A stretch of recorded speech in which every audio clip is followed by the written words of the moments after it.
Thanks for staying with us. Earlier we circled around medicine, something that the local government should also be doing. But now we want to talk a little more about something, what you just saw on your screen now.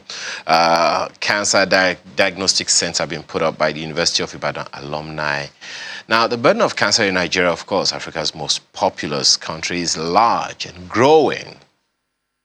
It remains a challenge with a continuous increase in prevalence, not only across Nigeria, but in many countries, especially the low and middle income countries, to ameliorate the situation.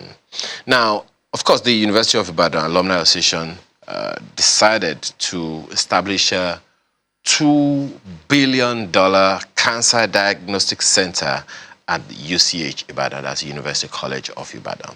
What's all of that about? Let's have a conversation around that with Professor Elsie Olufunke Adewoye, who is President, University of Ibadan Alumni Association Worldwide. Thank you very much for joining us this morning. Good morning. Right beside her is Chief Dr. Kemi Amina, immediate past President of the association. Thanks for joining us. Thank you very much. And we also have Mr. Daouda Salao, who is Chairman of the association in Lagos. Thank you for joining us this morning. Thank you. Let me begin with you, madam. Forgive me for saying, but a number of people would say, isn't this supposed to be some government assignment somewhere? Why is your association taking up this gauntlet? Well, if you say it's a government, it should be a government project, yes, you are not wrong. But if there's a gap and an association feels she can come in, why not? Okay.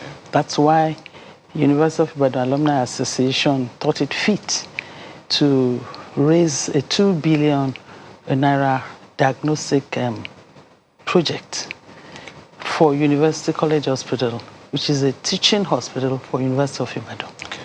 But why cancer, Chief Amina? Why Cancer Diagnostic Center? Why not malaria? I don't know. Yes, good question again. Why not malaria? Why not some other things? Each time we suffer malaria, we tend to be able to. You can control malaria. You can, depending on your environment, easily, and the drugs are there. But cancer, we discovered that cancer is something that could be controlled if it is detected very early. Now, a lot of persons, it's one of the leading causes of death, actually, in the world, also in Nigeria. We think that with the rate of mortality, we should go into the issue of cancer, more so for a hospital of that caliber, that you cannot really say people are going to the hospital to treat cancer or to get to detect cancer very early. A lot of our citizens traveled out of the country often to take care of themselves, try to detect, but before they even go there, they've gone very, very far, and they're all just close to death. So we looked at it as an association that UCH, as a leading health institution in the country, before now in Africa, cannot really boast of saving her citizens, the citizens of Nigeria, from cancer, and we do embark in a lot of medical tourism. So we thought that the Alumni Association, we thought that we should give back to humanity. We do believe that service to humanity, if you want to serve God through humanity. So that's the whole essence. Mr. Salao, is the center up and running yet? No. No, it's not. Okay. That's because why. I was going to ask, how will this be funded? Well, that's why we're here. 2 billion, you said? Yeah. 2 billion naira project. 2 billion naira. Wow, yes. That's a lot of money. That's why we are here. Mm-hmm. The Diagnostic Center, there's a building in UCH, but started, but not yet completed. So what the alumni is doing is to rally Nigerians and our members all over the world to get this amount to buy equipment that will be useful and also complete the project that is on ground. Okay. It's about 60% completed in usage. So Just this the- 2 billion is about 40% of the total requirement? No, I'm talking of the completion of the building. But what we are going to do is to provide equipment. Oh, just, okay, the equipment alone And is finish the building. Okay. And get it running for the use of Nigerians and others. Are there any events planned to raise money? Yes, that's why we are here. We want to enlighten Nigerians. After this going around and enlightening the people, we are going to start on a number of programs that will lead to raising funds towards this project. Well, Prof, Yes.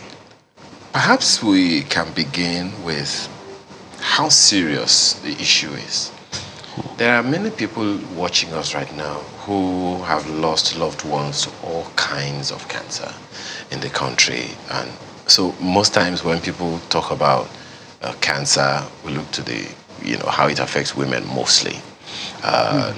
Cervical cancer, breast cancer, and the rest of them. How serious is the issue of cancer in Nigeria? Thank you. The issue of cancer in Nigeria is a very, very serious one. There are 5 major issues on cancer. That's, the areas that cancer affects most. Just like you said, breast, prostate, colorectal, lymphoma, yes, and cervical. Those 5 major areas are mostly affected by cancer. And the problem that we have in Nigeria is that they are not detected early enough. By the time an individual feels uncomfortable and you want to go for check, it's past. Why? What are the things that you may have found out as the reason for which people do not, come out with it early enough? Well, I think in this country we have a way of managing problems. Oh dear. It's like someone who has, just like you said, someone who has malaria. You say, well, maybe when I rest a bit, the symptoms will go. When people start to feel some symptoms that are probably strange to them, they could have been trying different things to remove the symptoms, not knowing that it's deep-rooted. But if we create awareness that when you feel anything you are not sure of, anything strange, you go and check. It's better to diagnose this disease very, very early to avoid death. Certainly, if most of these things are diagnosed early, almost 99% of death will be avoided. It could be treated completely if it is diagnosed early. Well, Dr. Mina, how much role does the fact of practically paying out of pocket for every consultation that you go for, how much role does it play in people not actually going out when they feel any kind of strange, symptoms or, feelings in their bodies? For the very, very low income persons, they don't have the money yet, so the National Health Insurance Scheme could come in. What we target as an alumni association, what we target is get the diagnostic centers ready. If the diagnostic centers are there, people can go in there because we are going to, the UCH, not us managing that, UCH is going to charge fees for sustainability of the project itself. Now, people can come in there at a very low cost to check themselves. As my president said, a lot of persons walk into hospitals with the idea of, I'm a bit down, it's malaria. But if you have a center where you can have a thorough check Some time ago, I went to the States and I paid so much because I don't have the medical insurance and all that in the States, but I paid. And they ran series of tests. One of the tests they ran was for cancer, to detect for cancer. Luckily for me, I was declared free. But I paid so much to do that in the States. If I'm to check for cancer-related issues in Nigeria, if we have a diagnostic center in Nigeria, I might be paying almost 1/10 of what I spent out. So we think that bring this thing closer to the people, we'll be saving capital flight. Perhaps that also speaks to capacity. I know, I mean, I've said this so many times. We've had so many brain draining experiences over the years where medical practitioners, take flight because of their inability to practice.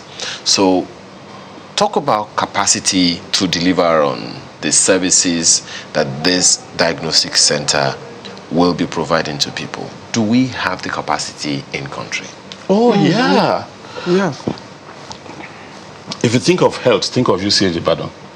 Oh, I know that. I mean, historically, we've heard situations where people come from outside Nigeria to go to the UCH, but those days are far gone. Yeah, but we still have them. Okay. We have the personnel. If you go to the oncology department in UCH, you have top flight professors, senior consultants who often are invited to. You see, some of these things we talk about abroad. Who are those who give these treatments abroad? Most of them are from UCH who move. Chief. So we have the capacity really. Chief, Yes. I hear you. Yes. But that fellow watching right now, does he hear you? Reason is, when you think about health, you don't think Nigeria. I'm sure you understand what I mean. Most of the time, people go away because they assume that if I stay in this country, I'm going to die of this illness. So that's why I'm asking about the capacity. What's the assurance we are giving these people? That is not because, of course, the equipment will not operate itself. Yeah. It's the people that are going to operate it. So talk again about that capacity and how it will be transgenerational, not just for now. Can I Please comment? go ahead. The capacity is there.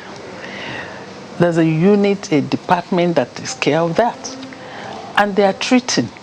The only thing, if we are able to realize this money, the bunker is ready, we buy the equipment, we only train the staff, retrain the staff that will handle the equipment. You know, you need people that will handle equipment as it comes. Equipments are not the same all the time. So the capacity is there. And UCH, they have hierarchy. The doctors that are freshly graduated, the consultants, and then it goes up to the level of the professor. So they're training generations to hand over to, even if one leaves, in spite of the brain drain. Oh, wow, interesting. Professor, what you said just reminded me of the fact that many countries come shopping for doctors in Nigeria. Yeah. So there's no doubt in my mind that our doctors are well trained, in spite of the lack of equipment to work with and all that. Our doctors are well trained, but they're leaving. So is it not government's responsibility, or should I say, whose responsibility is it to ensure that our doctors have the wherewithal to work properly in our own environment, because we need them? 200 million of us. I don't know what the figures are regarding brain drain, but they're going out like every other day. But we need them here. So who is it who's supposed to do what is required to make sure that our doctors remain here and they are fulfilled in their profession? I cannot heap all the blame on the government, but the government has, I believe the government has a major role to encourage the doctors, the physicians to stay. Why? You should ask the question, why do they leave? Is it lack of job? Is it lack of adequate remuneration? Fulfillment. So many reasons. Equipment. The list is getting longer. Okay. So there are so many reasons for the drain. But our government has a lot to do to encourage our doctors to stay in the country. And then we need to encourage ourselves also, apart from the encouragement from the government, that we need to stay on ground and help ourselves. Even if a doctor moves out of the country, I'm sure he has families. Who takes care of the family? So I think the responsibility is on both sides, but more on the side of the government. Well, Mr. Dauda Salau, in terms of persuading people, what are the things that people need to know? 2 billion naira is a lot of money. I'm trying to, in my head now, to try to crunch the figures. Okay, so if X number of people contribute X amount of money, it's going to amount to 2 billion naira. I'm trying to crunch, but my maths has always been bad, so no regrets in that one. So in terms of persuading people how to get that done, what is it that people need to know about this? We've talked about the severity of the cases and all, but what is it that people need to know to convince them that, look, we need to do this? One and foremost one is humanity. A lot of Nigerians, as we are sitting here, we have 1 or 2 people that are related to us that have died through cancer. And if we consider losing life due to the fact that the disease is not diagnosed early, then a lot of people will want to kill him. And if you also remember that in this country today, we can hardly get to see that we have 1 or 2 cancer diagnostic machine in the country. If you have it, we are going to save a lot of life. That's number one. For humanity, whoever wants to save life will be inclined to want to contribute. 2, apart from individuals, we have other organizations who are moved towards helping humanity. We have a lot of them that we want to appeal to. This is not a personal thing, it is for humanity. And the Alumni Association is only helping to save us from this cancer that is causing a lot of death, not only to Nigerians but to others. Okay. Well, speak to the cultural element. Yes. As Prof said, and as Doctor also said, I'll come to you shortly. People have this mind that, look, there are some things I don't even want to think about. Okay. God forbid. It's not my portion. Especially when you listen to the way Yorubas call that disease. Kokoro general. In other words, it's jejere. It destroys. But people don't even want to imagine that it is possible to come to them. Perhaps there is a need to even trace or track how we get to that point in the first place.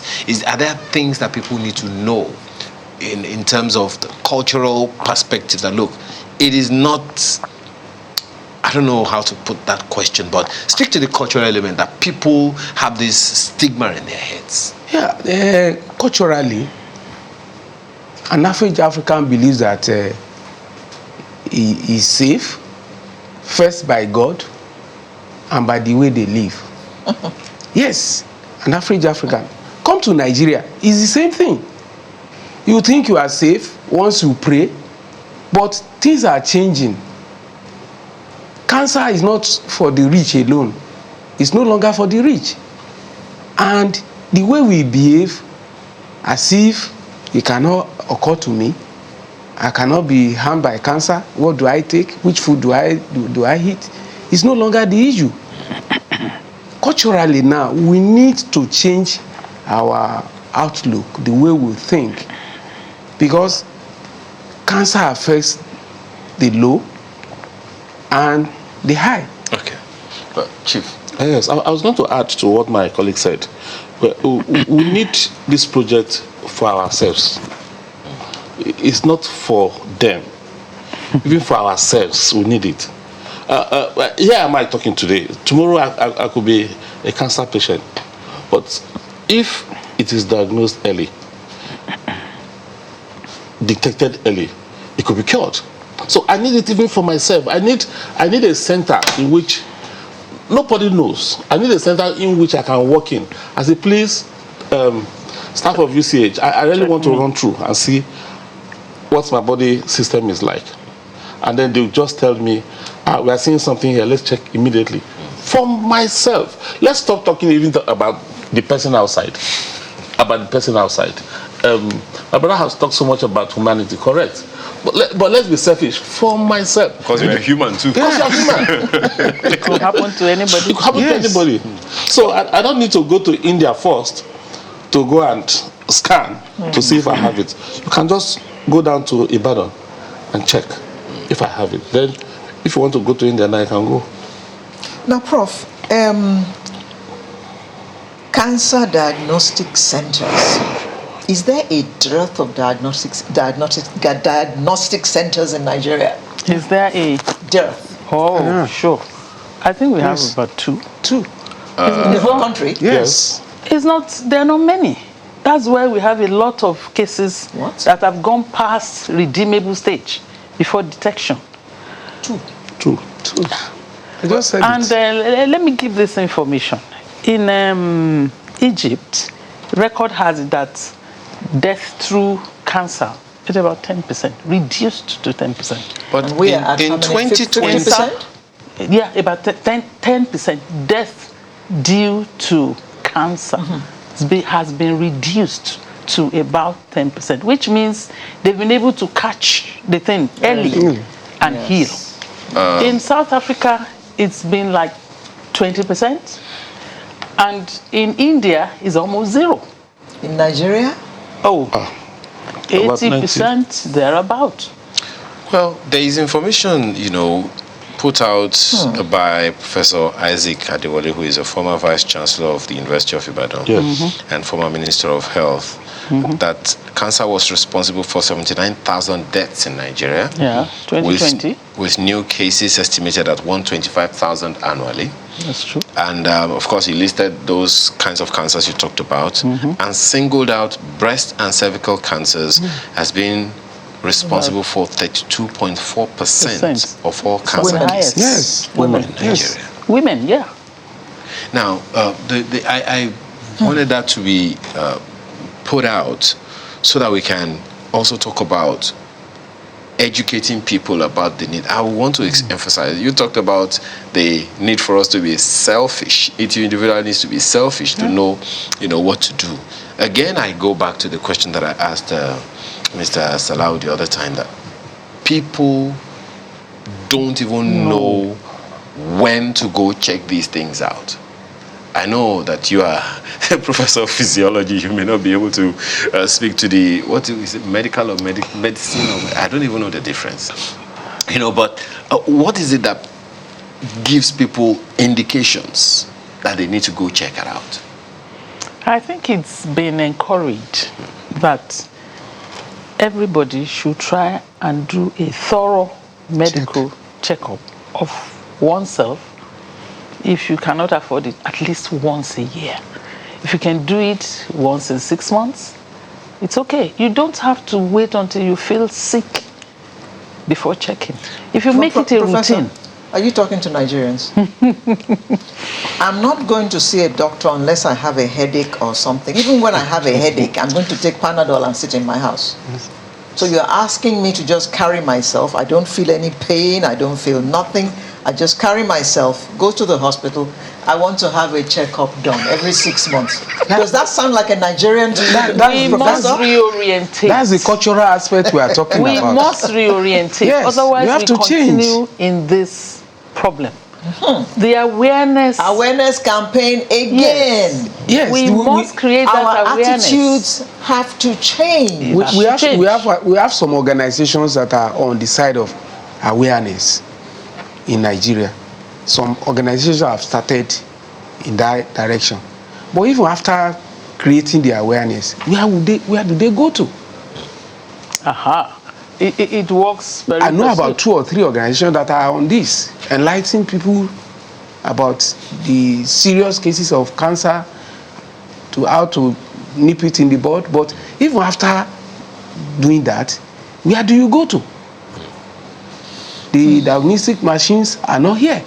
So we need to also get the machines on ground for people to go there and test themselves. You may even wish to ask, why is it that the percentage or the rate of death through cancer in India is so low?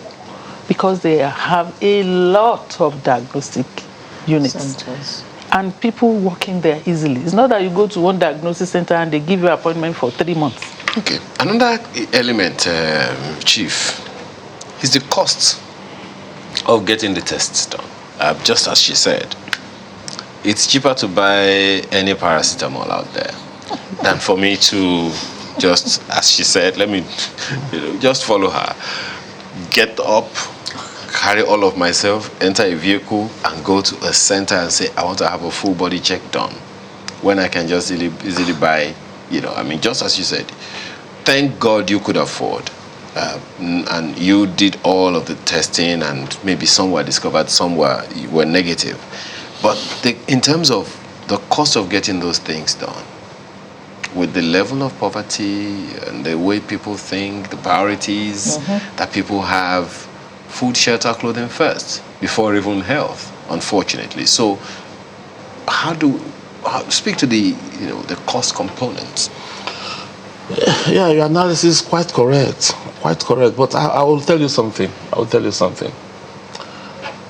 You get an average Nigerian who walks into the hospital, and then they do what they've done, and they say, you have cancer. That's poor man, in quotes. He comes back to his relations. He says, I have cancer. And they say, I need 10 million naira to go to India to get it done. And everybody begins to contribute. One, they don't want him to die. So they're ready to look for 10 million naira to send him to India. Now, what is the advantage of us having a center in Nigeria? It's expensive. But if you say going to check is expensive, try the sickness itself. Wait until you have the sickness. We don't want to try it. We don't want to try it. I'm just saying, because it's the first thing here is diagnosis. Yeah, and yes. Sincerely, I understand. Yeah. But let's also be Realistic? Yes. I understand. and considerate. Yes. For God's sake, it's in Ibadan. Yes. I just imagine someone taking himself from Bere to UCH and say, I want to go and do cancer check in a diagnostic center that looks like Oyinbo place. The first thing in their heads is it's costly. Do you understand what I'm saying, Yes. Prof? Yes. So We know. That's why we spoke about orientation, education, information, awareness that will be taken to the grassroots. Don't wait. We have this culture, we all know. You don't go to the hospital until it's unbearable. That's the problem. But when you know that there's a place you can go and check, when the awareness is so much, don't wait until you cannot move before you go for the check. I think a lot more people with educated children around us may advise their parents, why don't we go and check? Maybe it's this thing. But if the knowledge, the information, the awareness is not there, so the awareness has to go to the grassroots. I'm sure at a level, even the lowest level, they can afford television and watch information being given out Shared. in the media. So many of these will really give a lot of information to the low level, middle, and create that awareness that they don't have to wait until. Some will be using herbs, different kind of herbs. Okay. Well, that is it. Alero spoke, just for a second, Alero, she spoke to, we know it's your birthday, so relax. She spoke to the women element the other time. And there is one other orientation going out there that we need to change. There are those who believe that, is it mastectomy you call it, when a woman has breast cancer? They can't imagine, removing the body, it. the So they would rather die, treat it or whatever is benign, malignant, all the English words that go with that thing. I don't know how you medical people go. So they go with all those things, but the imagination of going through that process, they are afraid of the stigma that comes with it. So they would rather live in denial. What do we say to them? it all boils down to information. We can encourage them. You can survive and enjoy the fruits of your labor without one breast. You can survive and enjoy your family if one tissue or body organ is removed, and you can live. This idea of, how can I be without a body part? Some will say, I'd rather go away with my full parts intact than anybody sectioning off one or two things. It's orientation. We should let them know that it's better to live. You can live without some parts. Well, we can only wish you well. And let me say it again, Chief Kemi Amina, we don't want to try this at all. We just want to live. Professor L.C. Olufunke Adewoye, President, University of Ibadan Alumni Association Worldwide, thank you very much for your time this morning. You're welcome. Chief Dr. Kemi Amina, immediate past President of the Association, thank you so much for your time, as well as Mr. Dauda Salau, Chairman, UIAA Lagos Branch. Thank you for being here this morning. Thank you. It's a pleasure. So, Sunrise continues right after now with another topic. Please stay with us.